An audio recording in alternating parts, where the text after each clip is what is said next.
really hot to, but one of the guys who was killed was a man named Liviu Lebrescu. And Liviu was a 75-year-old hydrological engineering professor. He was a Holocaust survivor. He'd been born in Romania, and as a child, his family was put in a camp, and he survived, which was kind of a miracle. Survived the Holocaust. Many Jews, after the war was over, left Romania because they said, look, this is hostile. He said, I'm not leaving my home. So he stays in Romania. Now the Soviet Union takes over Romania.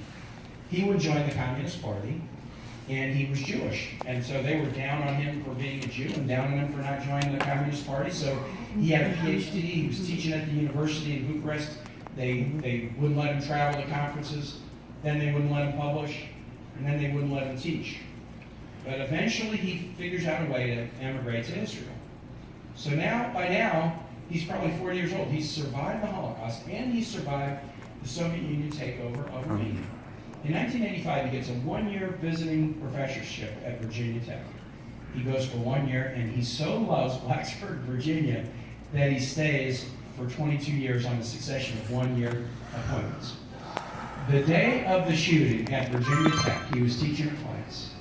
And as shots started to be fired, he went and he stood in front of the door and blocked it with his body, and he told his students, climb out the window. And he was killed. And I worked with the government of Israel to make sure that his body could be taken back promptly for burial in Israel, as is the custom, as his family desired. But what just always stuck with me about that is if somebody can survive the Holocaust and survive the Soviet Union, take over his country, but then fall victim to gun violence in the United States, what does that say about us? And so, of all the victims that I think about, and there's sadly way too many, his is the one that just keeps telling me we've got to do something better. And so that's why I've been a supporter of reasonable rules, and that's why I went over and sat in with John Lewis that day.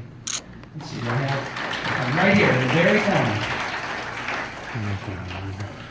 And I'll go 1 and 2. So, okay, and then I'm watching Della.